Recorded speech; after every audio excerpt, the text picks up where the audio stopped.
Welcome back to our YouTube channel MZ Stories. Guys, next episode के लिए like का target 200 है। जैसे ही 200 लाइक्स हो जाएंगे तुरंत अगला एपिसोड आ जाएगा। तो अगर आपको जल्दी से नेक्स्ट एपिसोड चाहिए तो वीडियो को अभी लाइक करो।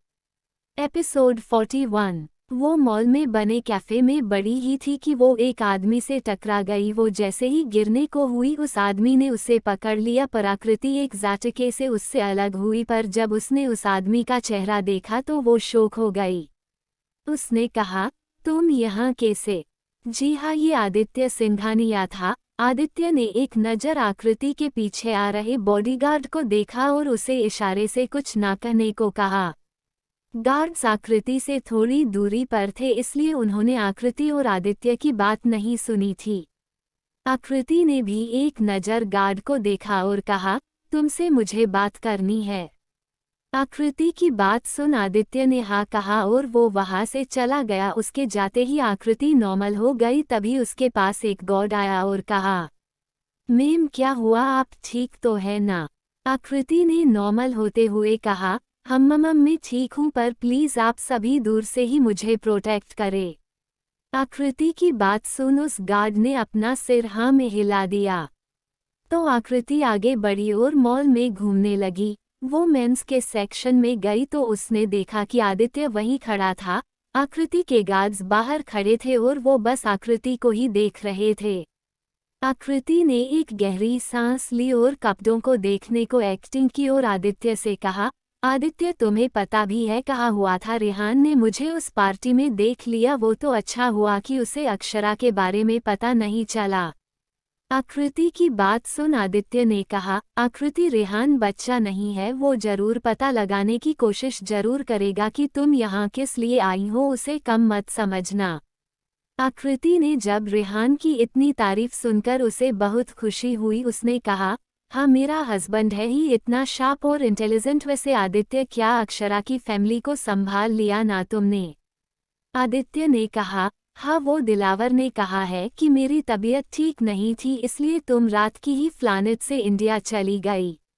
आकृति ने एक राहत की सांस ली और कहा, क्या पता ये सब कब तक चलेगा।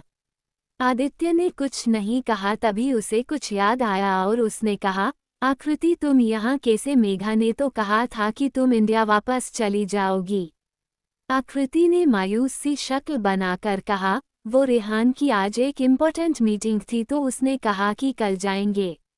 आदित्य ने कुछ सोचते हुए कहा, आकृति हमें अब और भी ज़्यादा केयरफुल रहने की ज़रूरत है। वो तो अच्छा है कि रेहान के गार्ड्स तुम्हें प्रोटेक्ट कर रहे हैं, वरना बहुत प्रॉब्लम हो जाती। आकृति ने कहा, क्या? कौन सी प्रॉब्लम? आदित्य ने एक शर्ट उठाकर खुद पर लगाए और शीशे में देखते हुए कहा, अक्षरा अमेरिका में है, ये बात हर जगह फैल गई है, तो उसके दुश्मन भी हर जगह फैले हुए हैं, वो ताक में बैठे हैं। आकृति ने कहा, क्या? क्या ताक में बैठे हैं? आदित्य ने दूसरा शर्ट अपने ऊपर रखा और कहा, तुम्हारी जान। आकृति ने आदित्य को घूरा और कहा, आदित्य क्या बोल रहे हो? मुझे तो किसी से लड़ना भी नहीं आता, मैं अक्षरा नहीं हूँ। वैसे तुम्हारी वाइफ के कितने दुश्मन हैं यार, कहीं मैं उसकी वजह से मैं भगवान को प्यारी ना हो जाओ। आदित्य को उसकी बात सुन हंसी आ गई और उसने कहा,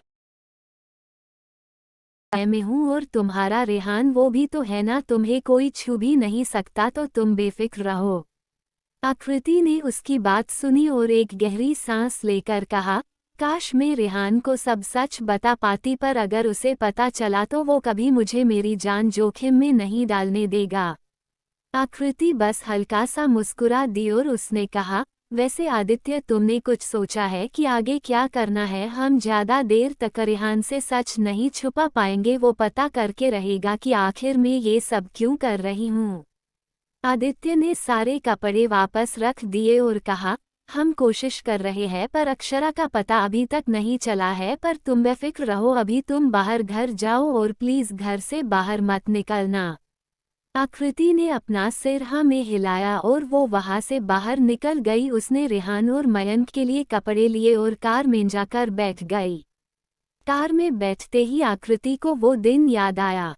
फ्लैशबैक। हॉस्पिटल में जब उसे किसी का फोन आया था कि मयंक का कॉलेज में एक्सीडेंट हो गया था, आकृति बहुत घबरा गई और वो जल्दी से हॉस्पिटल से निकलकर एक कैब लेकर कॉलेज की ओर चली गई, पर वो कैब उसे कहीं और ही ले गई। जब आकृति अंदर गई तो आदित्य के साथ एक और लड़की थी, उसे देख शॉक हो गई। आकृति ने आदित्य की ओर देखा और कहा, तुम फिर तुम्हारी हिम्मत कैसे हुई मुझे ऐसे यहाँ बुलाने की? अगर रेहान को पता चला तो को तुम्हें नहीं छोड़ेगा। आदित्य ने आकृति को इतने गुस्से में देखा और फिर उसने अपने पास खड़ी मेघा को इशारा किया तो मेघा आकृति के पास गई और उसके हाथों में कुछ फोटोज रख दी। आकृति ने जब देखा कि उसमें सेम उसके हूबहू लड़की है तो वो पूरी तरह से शॉक हो गई। उसे कुछ भी समझ नहीं आ रहा था कि आखिर ये कौन है। आकृति थोड़ी देर उस फोटो को ही देखती रही, फिर उसने थोड़ी देर बाद सवालिया नजरों से आदित्य को देखा, जैसे पूछ रही हो ये सब चल क्या रहा है। आदित्य ने उसकी बात समझी और कहा, ये अक्षरा है मेरी वाइफ। आकृति ने उसे ऐसे देखा जैसे वो कुछ भी समझ नहीं पाई हो, उसे कुछ भी समझ नहीं आ रहा था। एपिसोड 42। उसने कहा, पर हम दोनों इतने एक जैसे कैसे दिख सकते हैं और अभी ये कहा है। आदित्य ने मेघा की ओर देखा तो मेघा ने आगे कहा, मैं मेघा जिंदल हूँ, मैं मेम की असिस्टेंट और गार्ड भी हूँ। करीब 2 साल पहले की बात है, हमारी इंडिया में एक मीटिंग फिक्स हुई। हम सभी अमेरिका में रहते थे पर हम अपना बिजनेस इंडिया में भी स्टैब्लिश करना चाहते थे। आदित्य सर के इतना मना करने के बाद भी अक्षरा मेम नहीं मानी और मैं और वो इंडिया आ गए। एक दिन हम मीटिंग खत्म करके बाहर निकले, हम हमारी कार तक पहुंचते उससे पहले हमारे सामने 4 कार आई। हर कार से 4-4 गार्ड निकले और अक्षरा मेम को ले गए। मैंने बहुत रोकने की कोशिश की पर उन लोगों ने मुझ पर गोली चला दी। गोली लगने से मैं वहीं बेहोश हो गई। कुछ टाइम बाद वहां से गुजरते हुए लोगों ने मुझे हॉस्पिटल पहुंचाया। 1 महीने बाद मुझे होश आया। जब मुझे होश आया तो मैंने सबसे पहले अक्षरा मेम को ढूंढा पर वो मुझे कहीं नहीं मिली, मेरा फ़ोन भी गुम गया था। मैंने जैसे तैसे सर को इन्फॉर्म किया, सर भी इंडिया आए, उन्होंने भी अक्षरा मेम को ढूंढा पर वो हमें कहीं नहीं मिली। हम पिछले 2 साल से अक्षरा मेम को ढूंढ रहे हो और हमें वो नहीं मिली। फिर जब सर ने आपको देखा तो उन्हें लगा कि आप उनकी अक्षरा मेम हो, पर जब हमने इन्वेस्टिगेट किया तो पता चला आप तो आकृति जाधव है, इसलिए हमने आपसे बात करने के लिए आपको बुलाया है। आप ही हमारा आखिरी सहारा है। आकृति उसकी बात सुनी और कन्फ्यूज्ड होकर कहा, पर मैं क्या कर सकती हूँ? आदित्य ने कहा, आकृति बात ये है कि अक्षरा सूर्यवंशी खानदान की पहली और सबसे बड़ी है। अक्षरा एक सक्सेसफुल और इंटेलिजेंट बिजनेस वूमन है, पर कुछ दिन पहले उसने मुझे बताया कि कोई फैमिली में गद्दार है जो सूर्यवंशी खानदान को अंदर से तोड़ रहा है। जब मैंने इन्वेस्टिगेट किया तो मुझे भी ये बात पता चली, सूर्यवंशी खानदान में कोई तो ऐसा है जो धोखा दे रहा है और उसने है अक्षरा को भी किडनैप किया है। प्लीज़ हमारी हेल्प करो कुछ दिनों के लिए। आकृति ने कहा, पर मैं तुम्हारी हेल्प कैसे कर सकती हूँ? तुम्हें बस कुछ दिनों के लिए दिखावा करना होगा कि अक्षरा सूर्यवंशी को कुछ नहीं हुआ है, इससे हमें शायद अक्षरा का क्लू मिल जाए। प्लीज़ हमारी हेल्प कर दो। आदित्य ने कहा तो आकृति ने कहा, नहीं प्लीज़ मैं नहीं कर सकती। आदित्य कुछ देर रुका, फिर उसने कहा, आकृति 5 साल पहले तुम्हारे माता पिता का एक्सीडेंट हुआ था, जानना नहीं चाहोगी किसने और क्यों किया था? आकृति इस बात से शॉक हो गई। फिर उसने कहा, तुम्हें कैसे पता चला? वैसे भी मुझे पता है उसके पीछे किसका हाथ है। आदित्य ने कहा, गलत सोच रही हो, रेहान की मोम ने नहीं मारा, उनको किसी और ने मारा है। और क्यों मारा? अगर वो जनोगी तो तुम्हें बहुत बड़ा शौक लगेगा। आकृति ने आदित्य से कहा, क्या बकवास कर रहे हो, ऐसा नहीं हो सकता। आकृति की बात सुन आदित्य ने शांति से कहा, देखो आकृति, मैंने पता कराया है, उनकी सुपारी दी गई थी और सबसे मेन बात, तुम उनकी सगी बेटी नहीं हो। आकृति ने गुस्से से आदित्य की कॉलर पकड़ी और कहा, बस और कितना नीचे गिरोगे, कुछ नहीं बके जा रहे हो। आकृति का गुस्सा देखा आदित्य ने मेघा को इशारा किया। मेघा ने उसे DNA रिपोर्ट दिखाई और कहा, तुम ये देख सकती हो कि तुम और मयंक भाई बहन नहीं हो, तुमने खुद ने मेडिकल की डिग्री ली है, तुम तो समझ ही सकती हो ना हो, तुम्हारा और अक्षरा का बिल्कुल एक जैसे होना किसी अजूबे से कम नहीं है। आकृति तो बिल्कुल शोक सी खड़ी थी, लगभग आधा घंटा लगा उसे होश में आने में। उसने आदित्य से कहा, मुझे थोड़ा टाइम दो। आदित्य ने ज्यादा कुछ नहीं कहा और अपनी गर्दन हाँ में हिला दी, फिर वो आकृति को लेकर अपने विला गया। वो दोनों बात ही कर रहे थे कि रेहान आ गया। Flashback and present time. आकृति ने देखा कि विला आ गया है। आकृति ने एक गहरी सांस ली और कार से नीचे उतरी। उसने अपने बैग उठाने चाहे पर गार्ड ने ऐसा कुछ करने नहीं दिया। फिर आकृति ने भी ज्यादा फोर्स नहीं किया और वो भी आराम से घर के अंदर गई। अंदर जाते ही उसकी नज़र सोफे पे बैठे रेहान पर पड़ी, जो इस वक्त काउच पर बैठा लैपटॉप पर काम कर रहा था। आकृति ने उसे देखा और फिर उसकी ओर बढ़कर उसने लैपटॉप काफी टेबल पर रख दिया और रेहान की गोद में जा बैठी। रेहान ने जब आकृति की ये हरकत देखी तो उसे आकृति पर गुस्सा नहीं आया, बल्कि उसे तो आकृति पर ना बयां करने वाला प्यार आ रहा था। उसे बहुत पसंद था जब आकृति उस पर अपना हक जमाती थी। रेहान ने अपने दोनों हाथों से आकृति की के कमर पर लपेट लिए और उसे प्यार भरी नजरों से देखने लगा। आकृति ने भी अपनी दोनों बाहें रेहान की गर्दन में डाल दी और रेहान के सीने पर अपना सर रख कहा, रेहान मैं थक गई हूँ, मुझे सोना है। रेहान ने उसकी क्यूट सी हरकतें देखी। उसने आकृति के बाल सहलाते हुए कहा, ठीक है मैं तुम्हें लेकर जाता ही ऊपर। आकृति ने कुछ नहीं कहा, बस रेहान को और कसकर पकड़ लिया। वहीं रेहान को तो आकृति के इस तरह से छूने से एक अजीब सी बेचैनी होने लगी, पर उसने खुद को कंट्रोल किया और एलिजा को धीरे से अपनी गोद में उठा लिया और ऊपर की ओर बढ़ गया। एपिसोड 43। क्या पता क्यों पर आकृति इस बात को झुठला नहीं सकती थी कि रेहान की करीबी उसके दिल को सुकून दिलाती थी। आकृति को अब रेहान पे बहुत प्यार आ रहा था, भले ही वो अंदर से ये बात जानती थी कि रेहान उसे कभी खुद से दूर नहीं करेगा, भले आकृति कुछ भी क्यों ना कर ले। वो आकृति के लिए पूरी दुनिया से लड़ सकता था और शायद यही बात आकृति को रेहान की ओर खींची चली जाती थी। रेहान आकृति को अपने रूम में लाया और बेड पर आराम से लेटा दिया। रेहान ने आकृति को ब्लैंकेट से कवर किया और जैसे ही जाने को मुड़ा आकृति ने उसका हाथ पकड़ लिया। रेहान आकृति को देख रहा था और समझने की कोशिश कर रहा था कि आखिर बात क्या है।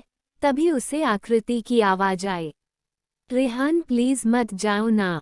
वो रेहान को उम्मीद भरी नजरों से देख रही थी। रेहान हल्का सा मुस्कुराया और कहा, ओक बट मैं शावर लेकर आता हूँ। आकृति ने हमें गर्दन हिलाई और रेहान का हाथ छोड़ दिया। फिर रेहान भी उसे देख मुस्कुराया और वॉशरूम की ओर बढ़ गया। आकृति ने अपना फोन देखा, उस पर मयंक का मिस्ड कॉल था। आकृति ने मयंक को कॉल किया, थोड़ी देर बाद की फिर कॉल रख दिया। रेहान भी वॉशरूम से बाहर आ गया और वो आकृति के बगल में लेट गया। वो आकृति को खुद में करीब करता उससे पहले है आकृति उसे चिपक कर सो गई। आकृति ने अपने दोनों पैर रेहान के पैरों पर डाले, फिर अपना सर रेहान के कंधे पर रखा और उसे हग करके अपनी आंखें बंद की।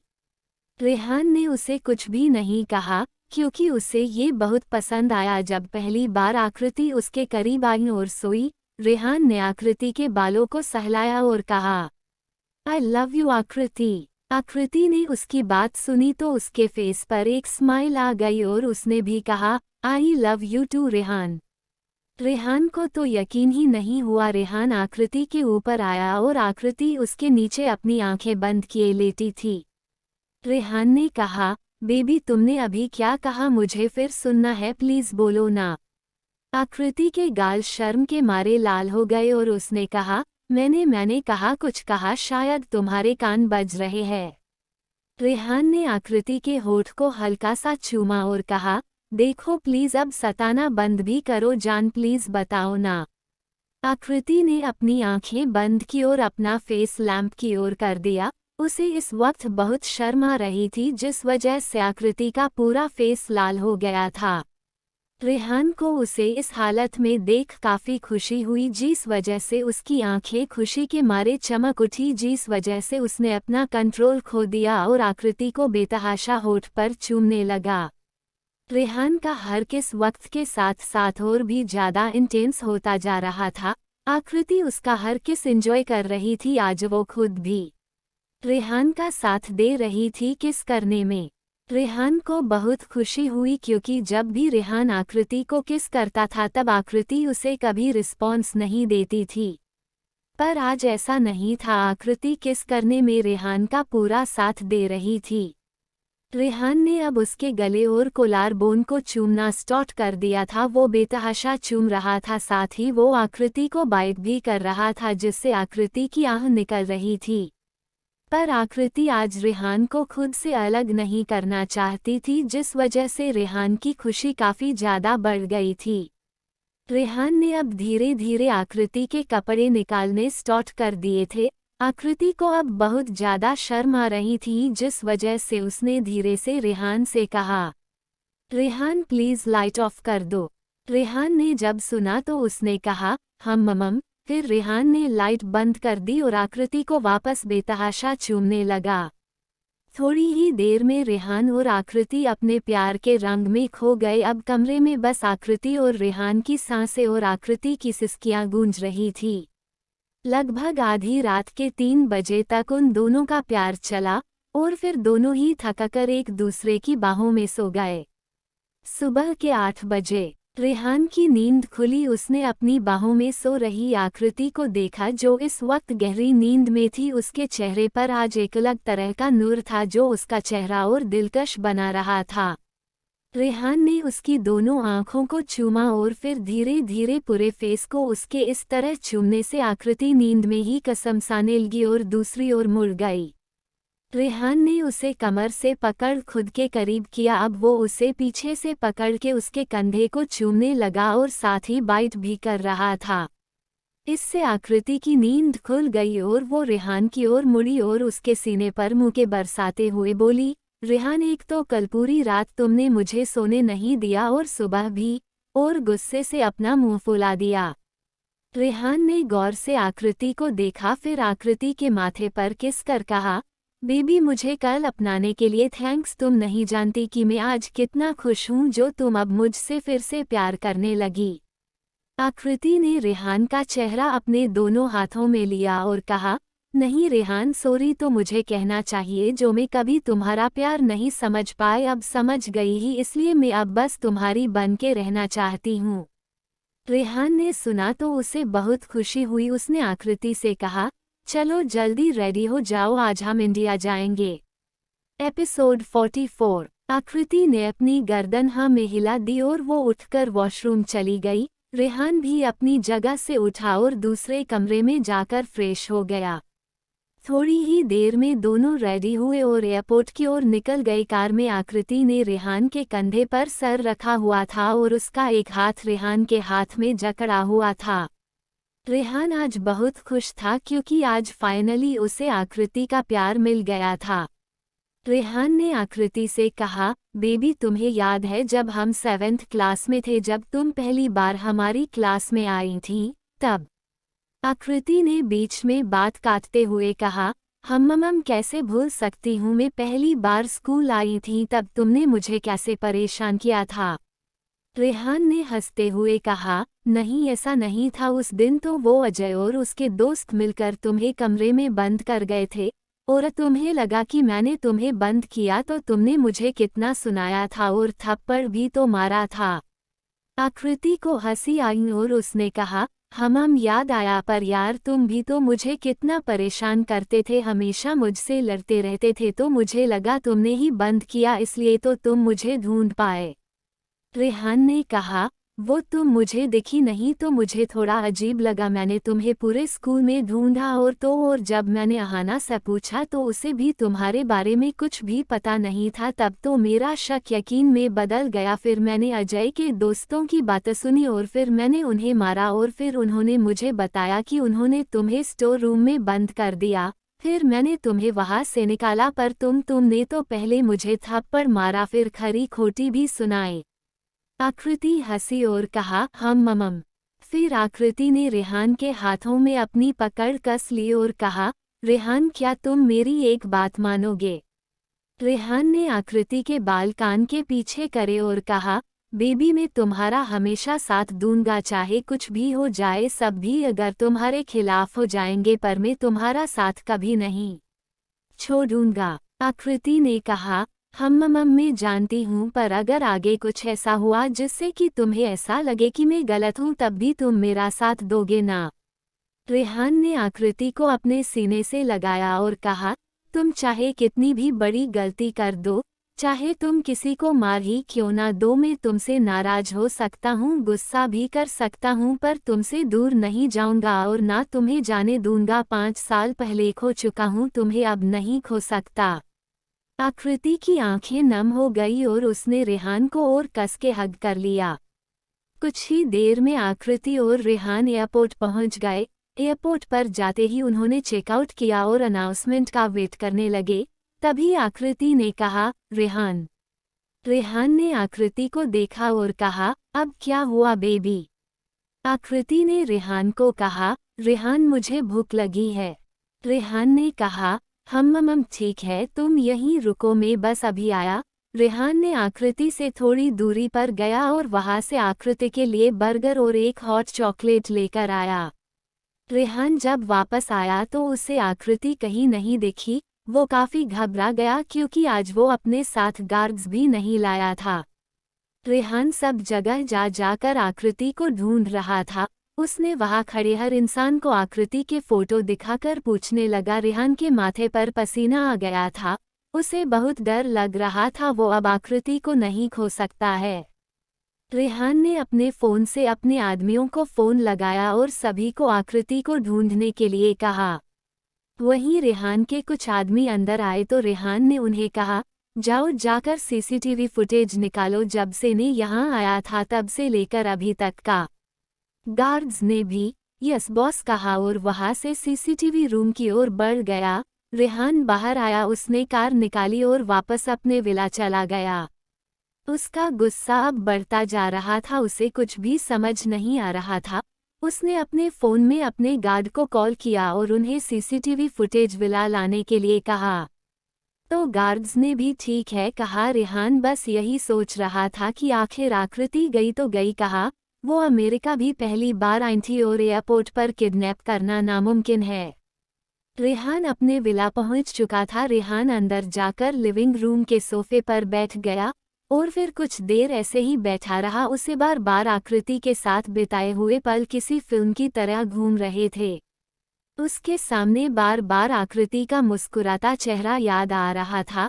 रेहान ने अपने दोनों हाथों से अपना सिर पकड़ लिया और अपने मन में कहा, आकृति आखिर कहाँ हो तुम, प्लीज वापस आ जाओ।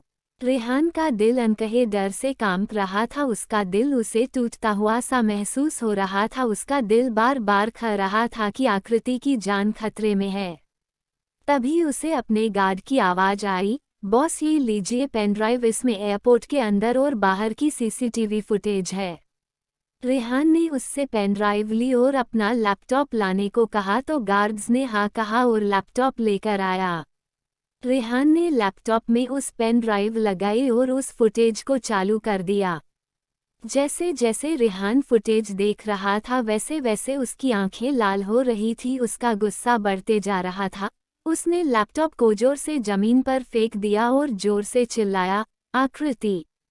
एपिसोड 45। रेहान फुटेज में देख पा रहा था कि कैसे रेहान के जाते ही एक आदमी जिसने अपने आप को पूरा ढक रखा था, उस आदमी ने ब्लैक कलर का शर्ट और ब्लैक कलर की पेंट पहनी थी और उसने ब्लैक कलर की केप लगाई थी और मुंह पर मास्क भी, जिससे उस आदमी को आइडेंटिफाई करना लगभग नामुमकिन था। फुटेज के मुताबिक वो आदमी आकृति के पास आकर उससे कुछ कहता। उसकी बात सुन आकृति के एक्सप्रेशन सख्त हो जाते हैं। आकृति इधर उधर देखती है, फिर उस आदमी के साथ चली जाती है। अब रेहान को ये बात समझ नहीं आ रही थी कि आखिर आकृति को वो आदमी धमकाकर लेकर गया है या आकृति खुद होकर उस आदमी के साथ गई है। रेहान कुछ सोचता है, तभी अचानक उसके दिमाग में एक चेहरा याद आता है। वो अपना फोन निकालकर उसमें राघव को कॉल करता है। कुछ ही रिंग में सामने से फोन उठ जाता है। राघव कुछ कहता उससे पहले ही रेहान कड़क लहजे में कहता है, मुझे आदित्य सिंघानिया का नंबर जितना जल्द हो सके उतने जल्द। राघव हाँ कहता है और कॉल रख देता है। वहीं कुछ देर बीतने पर रेहान के फ़ोन की मैसेज नोटिफिकेशन आता है। उसमें राघव ने आदित्य सिंघानिया का नंबर भेजा था। रेहान जल्दी उस नंबर पर कॉल करता है। कुछ रिंग्स जाती है पर कॉल अटेंड नहीं होता। जब कॉल कटने ही वाला होता है कि सामने से कॉल उठ जाता है। रेहान जब आदित्य की हेलो सुनता है तो लगभग गुस्से से कहता है, आदित्य सिंघानिया सच सच बताओ कि आकृति कहाँ है, वरना मैं तुम्हें जिंदा गाड़ दूंगा। आदित्य जब रेहान की बात सुनता है तो वो बुरी तरह से शॉक हो जाता है और वो रेहान के गुस्से को इग्नोर कर कहता है, क्या मतलब है तुम्हारा, वो तो तुम्हारे साथ है ना। रेहान गुस्से में दांत पिसते हुए कहता है नहीं थी, हम आज इंडिया आ रहे थे। एयरपोर्ट पर मैं उसके लिए खाने के लिए कुछ लेने गया और जैसे ही वापस आया मैंने देखा आकृति वहाँ नहीं है। मेरे आदमियों ने पूरा एयरपोर्ट छान मारा पर आकृति कहीं नहीं मिली। फिर मैंने एयरपोर्ट की सीसीटीवी फुटेज देखी, उसमें मैंने देखा एक आदमी आया, उसने आकृति से कुछ टाइम बात की। उसकी बात सुन आकृति घबरा गई और वो उस आदमी के साथ गई है। अब तुम बताओ कि मेरी आकृति कहाँ है। आदित्य ने परेशान होते हुए कहा, मैंने आकृति को कहा था कि तुम्हारा अमेरिका में और रुकना खतरनाक है और वो हमेशा तुम्हारे प्रोटेक्शन में रहे। पर रेहान की बात बीच में काटते हुए रेहान ने रूखे स्वर में कहा, तुम्हारा मतलब क्या है। हाँ, मेरी आकृति को कौन लेकर गया और किसकी हिम्मत हुई रेहान आहूजा की वाइफ को हाथ लगाने की। आदित्य अब रेहान से और कुछ छुपा नहीं सकता था। उसने कहा, देखो रेहान, हम ये बातें बाद में डिस्कस करेंगे। अभी सबसे इम्पोर्टेंट अगर कुछ है तो वो है आकृति को ढूंढना। हमारी थोड़ी सी देरी शायद आकृति की मुश्किल बढ़ा सकती है। रेहान ने कहा, तुम्हें तो मैं बाद में देख लूंगा, अभी फिलहाल मेरे लिए आकृति से इम्पोर्टेंट कुछ नहीं है। बताओ मुझे कौन हो सकता है उन सब के पीछे। आदित्य ने कहा, देखो रेहान, मैं श्योर नहीं हूँ पर मैं घर से निकल गया हूँ, मैं अमेरिका आ रहा हूँ। तब तक तुम अपने आदमियों को काम पर लगा दो। और हाँ, मैं तुम्हें एक नंबर सेंड कर रहा हूँ, ये दिलावर है, अक्षरा का बॉडीगार्ड, वो तुम्हारी हेल्प करेगा आकृति को ढूंढने में। रेहान ने ज्यादा कुछ नहीं कहा और कॉल रख दिया। अब उसे ये यकीन हो गया था कि आकृति आदित्य के पास नहीं है, पर सवाल अब भी यही था कि आखिर आकृति है तो है कहाँ। एक बड़े से विला में आकृति एक बड़े से किंग साइज बेड पर सोई हुई थी, या ये कह सकते हैं वो बेड और बेहोशी की हालत में पड़ी थी।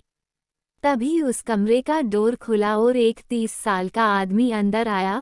उसने अंदर आकर अपनी अपनी हवस भरी निगाहें आकृति पर डाली और हंसते हुए कहा, हाय मेरी जान, तुम तो पहले से भी ज्यादा हॉट हो गई हो, अब तुम्हारे साथ सोने में और मजा आएगा। बहुत तड़पा हूँ मैं तेरे लिए, बस अब और नहीं, जैसे ही तुम होश में आएगी मैं तुझे अपनी बना लूंगा, फिर कोई भी तुझे मुझसे नहीं छीन पाएगा जान। वो आदमी फिर उस कमरे से बाहर चला गया। वो जैसे ही बाहर आया उसके सामने खड़े गार्ड्स ने कहा, बॉस वो सभी अमेरिका में इस लड़की को ढूंढ रहे हैं। वो जैसे ही आगे कुछ बोलता उस आदमी ने उस गार्ड को एक जोरदार थप्पड़ मारा और कहा, वो कोई लड़की नहीं ही बे, वो तेरी न्यू लेडी बॉस है, तो उससे इज्जत से बात कर वरना तेरी कब्र में यही बनवा दूंगा। वो गार्ड बुरी तरह से घबरा गया और कहा, माफ कर दो बॉस, आइंदा से ऐसा नहीं होगा। वो आदमी कुछ नहीं बोला, फिर वो वहां से अपने स्टडी रूम में चला गया। वही वक्त अपनी रफ्तार पकड़ रहा था। रेहान ने अपने सारे आदमियों को आकृति का पता करने भेज दिया था।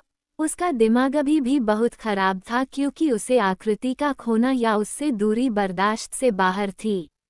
वहीं आदित्य ने मेघा को भी अपने साथ ले लिया था और वो अमेरिका के लिए निकल गया था। वो यही सोच रहा था अगर उसकी वजह से आकृति को कुछ भी हुआ तो वो खुद को कभी भी माफ नहीं कर पाएगा। वहीं वो आदमी जिसके पास आकृति थी वो भी प्लानिंग कर रहा था। अब देखना ये है कि क्या होता है, आकृति मिलेगी या वो भी अक्षरा जैसे ही घूम जाएगी। एपिसोड 46। पूरा दिन रेहान का आकृति को ढूंढने में ही निकल गया। अभी रात के 10 बज रहे थे और रेहान लिविंग रूम के सोफे पर बैठा अपने फोन में लगातार आकृति की फोटो को निहारे जा रहा था। रेहान ने आकृति की फोटो पर अपना हाथ फिराया और फिर कहा, आखिर क्यों आकृति, जब भी मुझे ऐसे लगता है कि हम दोनों एक साथ खुश रहने वाले हैं तभी हमारे साथ कुछ ऐसा हो जाता है कि हम अलग हो जाते हैं। आज सुबह तुम मेरी बाहों में थी, मैंने कभी सपने में भी नहीं सोचा था कि कुछ ही घंटों में सब बदल जाएगा। मैं अगर वहां से नहीं जाता तो शायद तुम आज मेरे पास होती। इतना कहते ही रेहान की आखिर नम हो जाती है और अनायास रेहान की आंखों से एक आंसू निकलकर आकृति की पिक्चर पर चला जाता है। तभी आकृति उसके आंसू पोंछती है और कहती है, रेहान मैंने कितनी बार कहा है तुम रोया मत किया करो, मुझे मेरा रेहान रोते हुए बिल्कुल पसंद नहीं। और फिर आकृति मुंह फुलाकर बैठ जाती है। रेहान आकृति को अपने सीने से लगाकर कहता है, मम्मा मैं जानता हूँ पर मैं क्या करूँ, तुमसे जरा भी दूर हो जाता हूँ ना तो खुद को अधूरा सा मानने लगता हूँ, ऐसा लगता है तुम मेरी रूह हो जिसके बिना मेरा जीना नामुमकिन है। आकृति हल्का सा स्माइल कर रेहान के सीने से अपना सिर टिकाकर कहती है, रेहान मुझे बहुत तकलीफ हो रही है, प्लीज मुझे बचा लो। रेहान को कुछ समझ नहीं आता जब वो अपनी बाहों में आकृति को ना देख इधर उधर देखने लगता है पर आकृति कहीं नहीं होती। रेहान जोर से चिल्लाता है और पूरे विला में आकृति को ढूंढने लगता है पर उसे आकृति कहीं नहीं मिलती। रेहान को ऐसा बर्ताव करता देख उसके बॉडीगार्ड शॉक हो जाते हैं। वो कई सालों से रेहान के साथ थे पर रेहान को इतना टूटता उन्होंने कभी नहीं देखा था। रेहान एक पत्थर दिल इंसान था उनके लिए, पर आज उनका नजरिया पूरा बदल चुका था।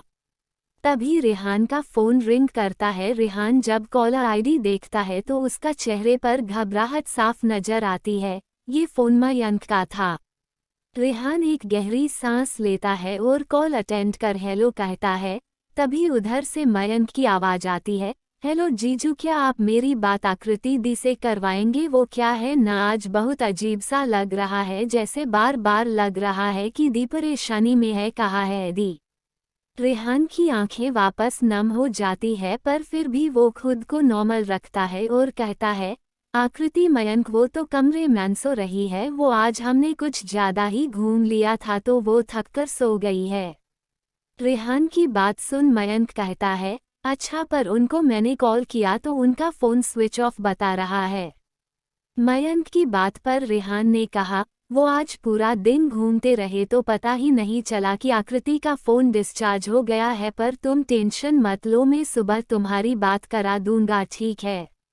अभी मुझे थोड़ा काम है तो मैं बाद में बात करता हूँ। इतना कहकर रेहान ने बगैर मयंक की बात सुने कॉल रख दिया, क्योंकि वो ज्यादा टाइम तक मयंक से झूठ नहीं बोल सकता था वरना वो पकड़ा जाता। वहीं मयंक को लगा सच में रेहान बिजी है, पर क्या पता क्यों, पर उसका दिल ये मानने को बिल्कुल तैयार नहीं था। वहीं रेहान की आंखों से पानी बहे जा रहा था, उसे अब कुछ नहीं भी समझ नहीं आ रहा था, उसका दिल भी अब घबरा रहा था। एक बड़े से विला में आकृति को अब धीरे धीरे होश आने लगा था। आकृति अपना सिर पकड़कर बेड पर बैठ गई। आह, मेरा सर इतना क्यों दुख रहा है? तभी आकृति की नजरें आसपास गई। ये जगह उसके लिए पूरी तरह से अनजान थी। आकृति बेड से खड़ी हुई और उसने चारों ओर देखा। कमरा बहुत बड़ा और शानदार था। आकृति ने देखा कि डोर कोई खोल रहा है तो आकृति की नजरें डोर पर थम सी गई।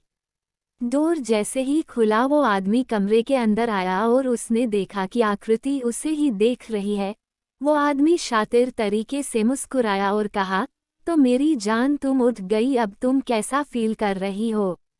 आकृति ने जब उसके मुंह से खुद के लिए जान शब्द सुना तो उसको उल्टी जैसा महसूस हुआ। उसे उस आदमी से गलत वाइब्स आ रहे थे। आकृति ने हिम्मत बटोरते हुए कहा, तुम कौन हो? आकृति की बात सुन उस आदमी ने अपने कदम आगे बढ़ाए और आकृति के पास आकर एक जोरदार थप्पड़ रसीद के आकृति को दिया। आकृति इस सडन थप्पड़ के लिए बिल्कुल तैयार नहीं थी और वो सीधा जमीन पर जा गिरी। उसने पाया कि उसके गालों पर उस आदमी की उंगलियां छप चुकी है और उसके होठ के कोने से खून भी आ रहा है। आकृति उस थप्पड़ से उभर पाती उससे पहले ही उस आदमी ने बेरहमी से आकृति के बालों को कस के पकड़ लिया और उसे खड़ा किया। आकृति दर्द से करहाने लगी पर उस आदमी को इससे कोई फर्क नहीं पड़ा। उस आदमी ने आकृति के बालों पर अपनी पकड़ कसी और आकृति को सीधे दीवार पर मार दिया। आकृति जैसे ही दीवार सेट कराई उसके माथे से खून बहने लगा, पर इतने में भी वो आदमी नहीं रुका। उसने लगभग 3 से 4 बार ऐसा किया। अब आकृति लगभग बेहोश हो गई थी। उस आदमी ने आकृति को जैसे ही छोड़ा, आकृति सीधे जमीन पर जा गिरी। उस आदमी ने गुस्से से कहा, ये तुम्हारी आखिरी गलती, अगर वापस तुम भागी तो मैं तुम्हें इससे भी बुरी हालत करूंगा, समझी। इतना कहकर वो आदमी वहां से निकल गया और आकृति बेहोशी की हालत में वहीं पड़ी रही। एपिसोड 47। रेहान अब भी लिविंग रूम में बैठा था, तभी उसके घर की डोर बेल बजी तो एक मेड ने डोर ओपन किया। डोर ओपन होते ही आदित्य और मेघा अंदर आए। रेहान ने जब आदित्य को देखा तो उसे बहुत गुस्सा आया। वो खड़ा हुआ और आदित्य की कॉलर पकड़ गुस्से से कहा, सिर्फ तेरी वजह से आज मेरी आकृति मुझसे दूर हुई है। मैं तुझे छोड़ूंगा नहीं, जान से मार दूंगा।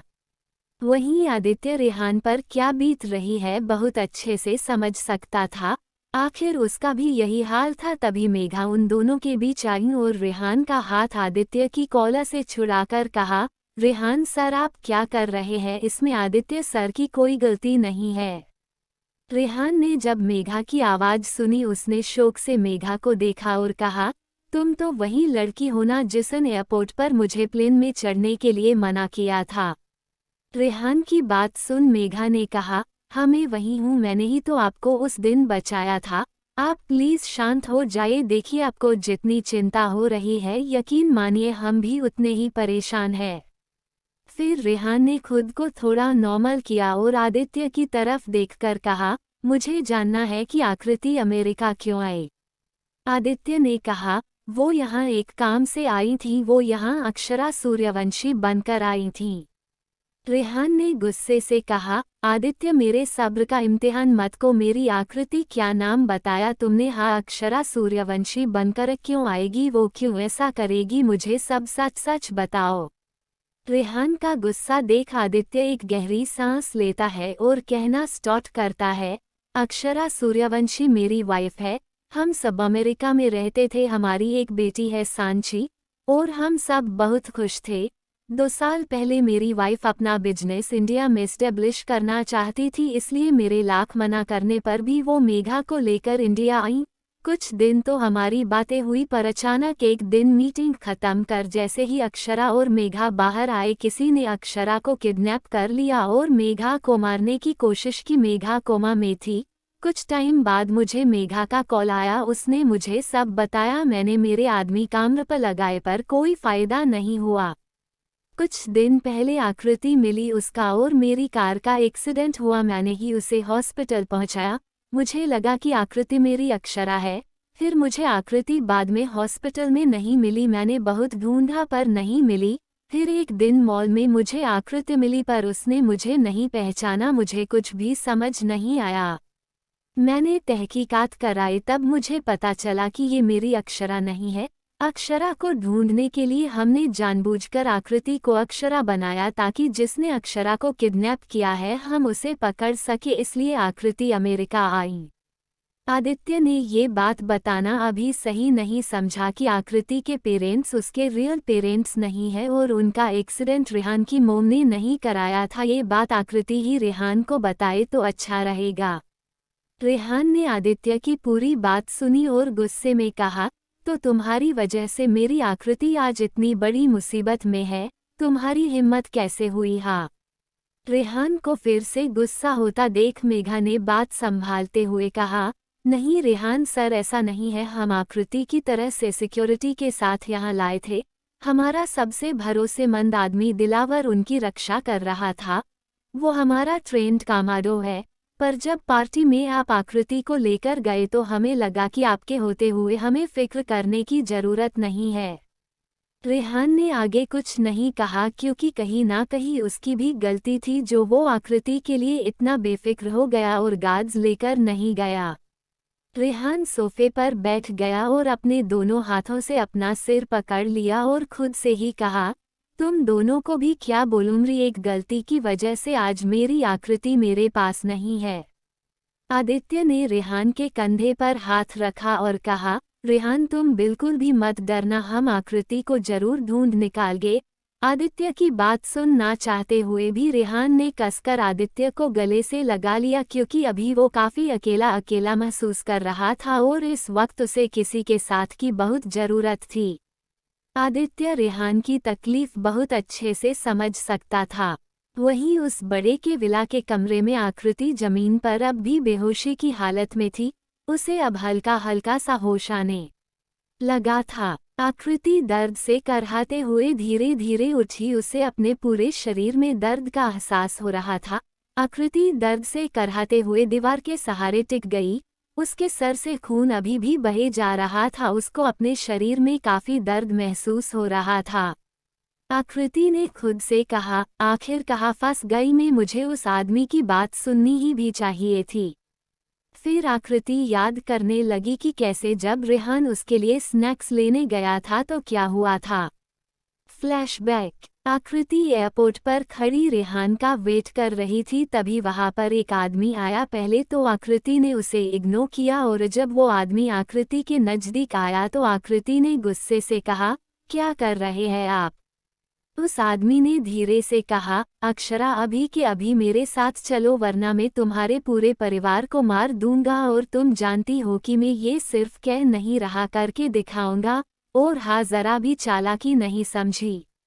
फिर उस आदमी ने अपने फोन में आकृति को एक वीडियो दिखाई जिसमें कुछ आदमी मिलकर सूर्यवंशी मैंशन के आसपास बॉम्ब लगा रहे थे।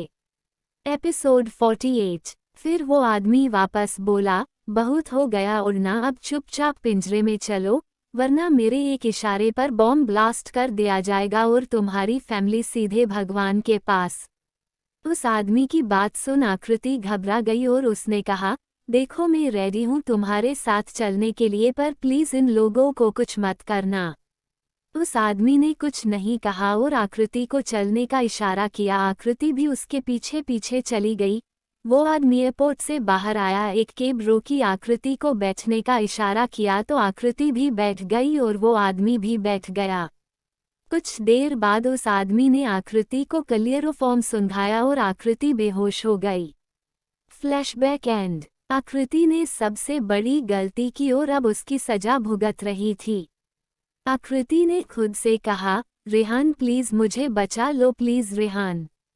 आकृति के आंसू वापस बहने लगे। तभी कमरे का डोर वापस खुला। आकृति को अब उस आदमी से बहुत ज्यादा डर लग रहा था। तभी वहां पर एक मेड आई। उसने जब आकृति की ऐसी हालत देखी तो उसे अंदर ही अंदर बहुत बुरा लगा। उसके हाथ में फास्टेड बॉक्स था। वो आकृति के ठीक बगल में बैठी और आकृति की चोट साफ कर मलहम पट्टी करने लगी। आकृति की आंख निकल गई तो उस मेड ने प्यार से कहा, मेरी बच्ची क्यों नहीं मान जाती बॉस की बात, आखिर क्यों पिछले 2 साल से बॉस तुम्हें मार रहे हैं, टॉर्चर कर रहे हैं और तुम हो कि उन्हें हाथ तक नहीं लगाने देती, खुद को क्यों बेटा ऐसी जिल्लत भरी जिंदगी जी रही हो। उस मेड की बात सुन आकृति समझ गई कि पिछले 2 साल से अक्षरा थी यहाँ को अमेरिका में ही थी और आदित्य उसे इंडिया में ढूंढ रहा है, पर अगर अब अक्षरा यहाँ नहीं है तो आखिर वो है कहाँ। रेहान के विला में आदित्य, रेहान और मेघा लिविंग रूम में बैठे कुछ सोच रहे थे। तभी आदित्य का फोन रिंग करने लगा। आदित्य ने जब कॉल आईडी देखी तो अननोन नंबर से कॉल आ रहा था तो आदित्य ने पहली बार में कॉल कट कर दिया, पर फिर से कॉल आने लगा। इस बार आदित्य ने कॉल पिक कर लिया। उसने जैसे ही हेलो कहा तो सामने से आवाज आई, हेलो आदि, आदि प्लीज हेल्प मी, मैं यहाँ होटल फिलिक्स में हूँ, रूम नंबर 285, प्लीज जल्दी आ जाओ। और कॉल कट हो गया। आदित्य कॉल कट होते ही खड़ा हो गया और कॉल और बोला, हेलो अक्षरा, हेलो अक्षरा, अक्षरा।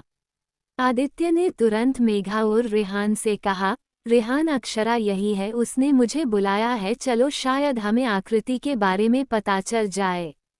रेहान शौक हो गया और मेघा भी। फिर तीनों बाहर और चल पड़े। तीनों ही एक कार में बैठकर निकल पड़े। कार आदित्य ड्राइव कर रहा था और रेहान आगे फ्रंट सीट पर बैठा था और मेघा पीछे बैठी थी। तीनों के ही चेहरे अभी शोक थे।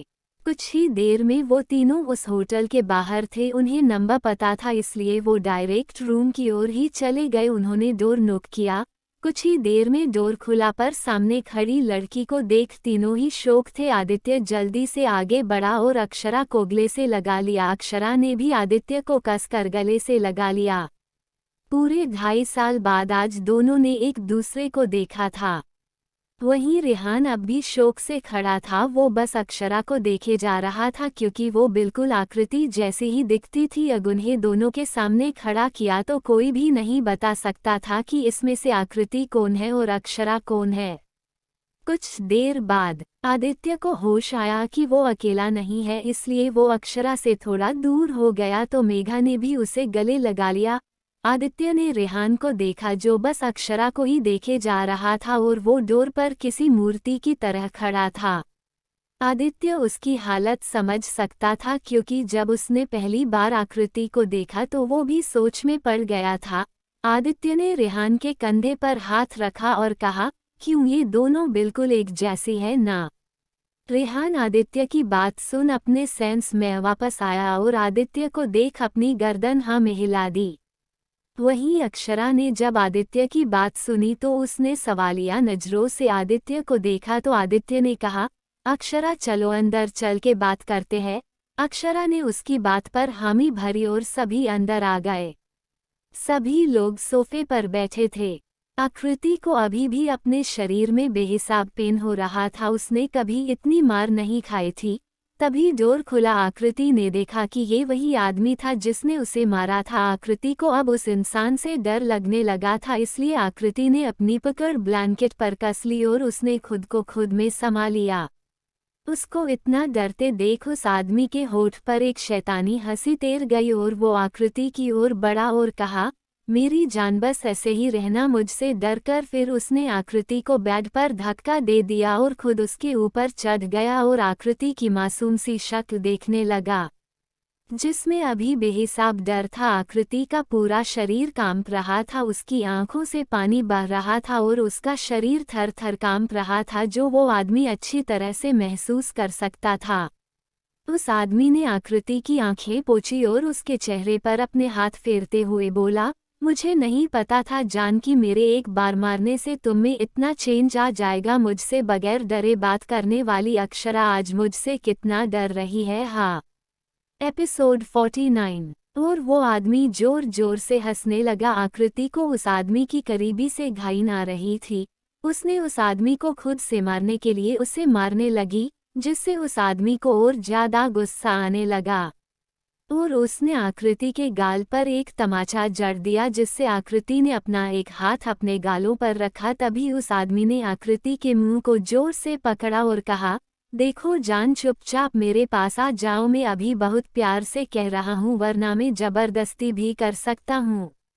आकृति ने उसे और जोर से धक्का दिया, जिससे वो आदमी बेड से नीचे गिर गया। आकृति ने गुस्से से कहा, खुद को तुम्हारे हवाले करने से पहले मैं मरना पसंद करूंगी, समझे घटिया इंसान। आकृति ने ये बात चिल्लाकर और गुस्से में कही थी। उस आदमी ने जैसे ही सुना उसका गुस्सा 7वें आसमान पर था। उसने अपने पेंट में लगा बेल्ट निकाला और आकृति की ओर बढ़ा। तुम्हारे पास 2 रास्ते हैं, एक तो ये कि चुपचाप मेरी हो जाओ और दूसरी में तुम्हें तिल तिल कर टॉर्चर करके मारूं। बोलो क्या करना है। आकृति ने गुस्से से कहा, मैं मरना पसंद करूंगी पर तुम्हारे जैसे घटिया को कभी खुद को नहीं सौंपगी। आकृति की बात सुन उस आदमी को बहुत गुस्सा आया और उसने बेल्ट से आकृति को मरना शुरू कर दिया। अब उस कमरे में बस आकृति की चीखें और बेल्ट की आवाजें आ रही थी। वो दृश्य अगर कोई भी देखता तो शायद यकीन नहीं कर पाता, कोई आदमी इतना जालिम कैसे हो सकता था। बाहर खड़े गार्ड्सों में वो आवाज सुन सकती थी। उन लोगों को उस बच्ची की दया आ रही थी और बुरा भी लग रहा था। पर सभी इस बात से ज्यादा हैरान थे कि आखिर ऐसा भी क्या हुआ है कि अक्षरा मेम मार खा रही है, क्योंकि जहां तक उन सभी को पता था कि पिछले 2 सालों से वो खुद को उस जल्लाद से प्रोटेक्ट कर रही थी। बात ये थी कि अक्षरा बचपन से ही होशियार थी और फाइटिंग में भी काफी माहिर थी। वो 10 लोगों को एक साथ धूल चटा सकती थी, पर ये अक्षरा नहीं थी। और आकृति ने तो जिंदगी में कभी रियल में फाइटिंग देखी भी नहीं थी। मारपीट से तो उसका दूर दूर तक कोई लेना देना नहीं था। लगभग 20 मिनट बाद उस आदमी का मारना रुका, क्योंकि अब आकृति बेहोश हो चुकी थी। वो आदमी नीचे झुका और आकृति से कहा, अब तो मुझे भी देखना है कि तुम अपनी जिद पर कब तक अड़ी रहती हो। और आकृति तो बेहोशी की हालत में थी। उसने उस आदमी से कुछ नहीं कहा। उस आदमी ने बैक साइड में फेंक दी और रूम से बाहर चला गया। होटल रूम में रेहान बड़े गौर से अक्षरा को देख रहा था। तभी आदित्य ने अक्षरा से कहा, अक्षरा, आखिर पिछले 2.5 सालों से तुम कहाँ थी? ये सवाल इस वक्त वहां बैठे सभी के मन में उठ रहा था। अक्षरा ने सबको देखा और कहना स्टार्ट किया, याद है, अब से ठीक 2.5 साल पहले मैं एक मीटिंग के सिलसिले में इंडिया आई थी, पर मेरा किसी ने किडनैप कर लिया था। फिर अक्षरा 2.5 साल पीछे चली गई। फ्लैशबैक। मैम, आज की मीटिंग तो बहुत अच्छी रही। उम्मीद है कि ये प्रोजेक्ट हमें ही मिलेगा। सर भी खुश हो जाएंगे, है ना? मेघा ने ऑफिस से पार्किंग की ओर जाते हुए अक्षरा से कहा। अक्षरा के होठ पर स्माइल थी और उसने कहा, हम अमेरिका जाकर उन्हें सरप्राइज देंगे। तभी वहां 4 कार आईं। उनमें से 8 से 10 हटे कट्टे बॉडीगार्ड निकले। उन्होंने अक्षरा और मेघा को घेर लिया। अक्षरा को फाइटिंग आती थी, इसलिए उसने उन्हें मारना शुरू कर दिया। उन लोगों को लगा कि अब उनका प्लान फेल हो जाएगा। तभी उस बॉस की नज़र मेघा पर गई, जो दूर खड़ी डर रही थी। उस आदमी मेघा की ओर बढ़ा और उसके सिर पर रोड से वार कर दिया, जिससे मेघा तुरंत नीचे गिर गई। अक्षरा ने जब देखा तो वो भागकर मेघा के पास आई और उसका सिर अपने गोद में लेकर उसको सहारा दिया। पर उन गार्ड्स ने उस चीज का फायदा उठाया और अक्षरा को क्लोरोफॉर्म सूंघा दिया, जिससे ना चाहते हुए भी अक्षरा बेहोश हो गई। फिर उन लोगों ने अक्षरा को उठाया और वहां से कार में लेकर चले गए। उन्होंने उसे सीधा अपने प्राइवेट प्लेन से अमेरिका लेकर चले गए। वहीं मेघा को भी हॉस्पिटल ले जाया गया, पर उसकी हालत नाजुक थी और वो कोमा में भी चली गई थी। अक्षरा की जब नींद खुली तो उसने खुद को एक अंधेरे कमरे में बेड पर पाया। अक्षरा उठकर जाने को हुई कि उसे अपने पैरों कुछ जकड़ा हुआ सा महसूस हुआ। उसने अंधेरे में ही छूकर देखा तो उसे एहसास हुआ कि किसी ने उसे जंजीरों से बांधा है। तभी एक आदमी अंदर आया। उसने लाइट ऑन की तो पाया अक्षरा अब उठ चुकी है। उसके हाथ में खाने की प्लेट थी। उस आदमी ने प्लेट अक्षरा के पास रखी और कहा, मैम, कुछ खा लीजिए। उस आदमी ने अभी इतना ही कहा था कि अक्षरा ने वो प्लेट सीधे उस आदमी के मुंह पर मारी और जोर से लगभग चिल्लाते हुए बोली, हाउ डेयर यू, तुम्हारी इतनी हिम्मत कि तुमने हम अक्षरा को किडनैप किया? कि तुम भूल गए हो हम कौन है? सूर्यवंशी खानदान की बेटी है हम, और आदित्य सिंघानिया की वाइफ। तुम जानते भी हो इसकी क्या सजा होगी। अगर उन्हें पता चला तो वो तुम्हें जीते जी नर्क के दर्शन कराएंगे। अक्षरा ने अपने दांत पीसते हुए कहा। वो आदमी अक्षरा की बात सुन घबरा गया। तभी उस कमरे में एक आदमी आया और उसने कहा, वेल डन मेरी जान, तुमसे यही उम्मीद थी। आखिर तुम्हारी इसी अदा ने तो तुम्हारा हमें दीवाना बना दिया। अक्षरा ने जब उस ओर देखा तो वो बुरी तरह शौक हो गई और उसके मुंह से निकला, तुम। एपिसोड 50। उस आदमी ने अपनी लालसा भरी आंखें पहले अक्षरा के पूरे शरीर पर दौड़ाए, फिर कहा, जान, आखिर तुम मुझे मिल ही गई। कितना ढूंढा मैंने तुम्हें। अक्षरा ने गुस्से वाली नज़रों से उस शख्स को देखती है और लगभग गुस्से में चिल्लाकर कहती है, तुम्हारी हिम्मत कैसे हुई मुझे यहाँ पर क्या करने की? तुम जानते भी हो अगर आदित्य को पता चला ये सब तुमने किया है तो वह तुम्हें कभी जिंदा नहीं छोड़ेगा। यह आदमी कोई और नहीं अक्षरा का एक बिजनेस पार्टनर था जो कि अमेरिका में अक्षरों के साथ काम करता था, पर दिल ही दिल वह अक्षरा को बहुत चाहता था। काफी दिन बीत गए और एक दिन उस आदमी ने अक्षरा को प्रपोज कर दिया, पर अक्षरा ने साफ साफ मना कर दिया क्योंकि वह आदित्य से प्यार करती थी और वैसे भी उसकी शादी आदित्य से हो गई थी। पर उस आदमी को अपनी हार कतई बर्दाश्त नहीं थी। उसने सोच लिया था कि चाहे कुछ भी हो जाए पर वह अक्षरा को किसी भी हालत में पाकर ही रहेगा। तब से ही उसने अक्षरा के पीछे कुछ लोग छोड़ दिए थे। जैसे ही उस आदमी को पता चला कि अक्षरा अकेली इंडिया जा रही है तो उसने अपने कुछ गार्ड्स को इंडिया के लिए रवाना किया। मौका पाकर उन गार्ड्स ने अक्षरा को किडनैप कर लिया और उसे अमेरिका वापस लेकर आ गए। अक्षरा ने गुस्से में कहा, मिस्टर अर्नव राठौर, तुम शायद अभी तक आदित्य को जाने नहीं हो। वह मुझे किसी भी हालत में ढूंढ कर रहेगा और तुम्हारा तो हो वह हाल करेगा कि तुम मौत की भीख मांगोगे, फिर भी तुम्हें मौत नहीं मिलेगी। अर्नव ने गुस्से में अक्षरा की बाल पकड़े और उसे खुद के एकदम पास लाकर दांत पीसते हुए कहा, ओह जान पकड़ेगा हो तब जब उसे पता चलेगा कि तुम मेरे पास हो। वैसे भी तुम अभी अमेरिका में और गायब तुम इंडिया में हूँ, तो सिंपल से बात है, जो तुम्हें यहाँ कभी नहीं ढूंढ पाएगा वो तुम्हें इंडिया में ढूंढेगा। पर उसे क्या पता कि तुम तो यहाँ पर हो। अक्षरा ने गुस्से में अर्नव से कहा, मैं जानती हूँ कि तुमने बहुत बड़ा खेल खेला है, तुमने जानबूझकर मुझे यहाँ रखा है, पर तुम एक बात याद रखना, तुमने चीज पाने के लिए ये सब कुछ किया है वह तुम्हें कभी नहीं मिलेगी। अर्नव ने भी उसी टोन में कहा, अक्षर तुम कितनी भोली हो जान, तुम्हें क्या लगता है कि मैं इतना बड़ा बेवकूफ़ हूँ। इतना कहकर अर्नव जैसे ही अक्षरा के करीब गया, अक्षरा ने उसके मेन पॉइंट पर जोर से लात मार दी और कहा, तुम क्या समझते हो कि इतनी आसानी से तुम मुझे पा लोगे? अक्षरा को पाना इतना भी आसान नहीं है। अर्नव, मैं भी देखती हूँ कि तुम कितने मर्द हो। अक्षरा जानती थी कि अगर को उसकी मर्दानगी को ललकारेगी तो जरूर वो कुछ ऐसा ही करेगा जो वो चाहती है। उस आदमी ने गुस्से से कहा, इतना ही भरोसा है अपने पति पर तो ठीक है, अब मैं तुम्हें तब छूऊंगा जब तुम चाहोगी, तब तक तुम मेरी पास में रहूंगी। आखिर मैं भी तो देखूं कि तुम्हारा घमंड कब तक रहता है। एक दिन ऐसा आएगा जब मैं ये तुम्हारा घमंड चूर चूर होगा और तुम खुद चलकर मेरे पास आओगी। इतना कहकर वह आदमी गुस्से में अपने पैर पटकते हुए वहां से चला गया। उसके जाते ही आकृति के होठों पर एक टेढ़ी मुस्कान आ गई। आखिर वो भी तो यही चाहती थी। ऐसे ही दिन बीतते गए, फिर महीने, फिर साल, पर अर्नव कभी अक्षरा के पास नहीं जा पाया क्योंकि वो जानता था कि अक्षरा फाइटिंग में कैसी है।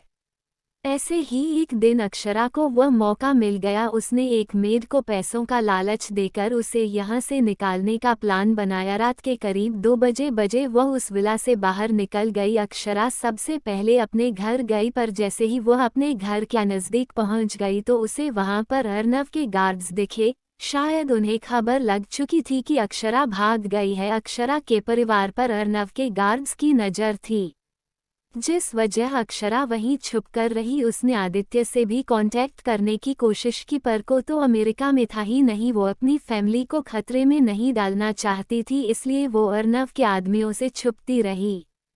फिर एक दिन उसके आदमी ने बताया कि उसे आदित्य का नंबर मिल गया है, तो उसने फौरन आदित्य को कॉल किया। अब आप ये मत कहना कि अक्षरा इतने बड़े परिवार की बेटी थी और उसका पति सक्सेसफुल बिजनेसमैन, पर अर्नव भी कम ना था। उसने अक्षरा के परिवार वालों को एक तरह से नज़र बंद रखा था। अक्षरा की एक गलती उसके परिवार को मौत के घाट उतारने को काफ़ी थे और वो हर किसी को नहीं बता सकती थी, इसलिए उसने अपने विश्वसनीय आदमियों को आदित्य का नंबर निकालने को कहा था। Flashback and present time. सभी अक्षरा की बात सुन रहे थे और सबकी आंखों में अर्नव के लिए गुस्सा साफ झलक रहा था, खासकर आदित्य के। आदित्य ने अक्षरा को गले से लगा लिया। अक्षरा ने भी अपना शरीर उसकी बाहों में ढीला कर दिया और वो जोर जोर से रोने लगी। आदित्य उसे संभाल रहा था और मेघा की आंखें भी नम थी। कुछ देर बाद अक्षरा शांत हुई और उसने रेहान की ओर देखकर कहा, आदि ये कौन है? आदित्य तो रेहान को भूल ही गया था। उसने आकृति के बारे में अक्षरा को सब बताया। जैसे जैसे अक्षरा बात सुन रही थी वैसे वैसे उसका चेहरे के एक्सप्रेशन चेंज होते जा रहे थे। रेहान ने अक्षरा से कहा, क्या हुआ है तुम्हें? क्या तुम जानती हो कि मेरी आकृति कहाँ है? अब आगे की कहानी और मज़ेदार होने वाली है, तो बने रहिए मेरे साथ। गाइस, नेक्स्ट एपिसोड के लिए लाइक का टारगेट 200 है। जैसे ही 200 लाइक्स हो जाएंगे तुरंत अगला एपिसोड आ जाएगा। तो अगर आपको जल्दी से नेक्स्ट एपिसोड चाहिए तो वीडियो को अभी लाइक करो। Thanks for watching. Subscribe MZ Stories for more amazing stories.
Subscribe MZ Stories for more amazing stories.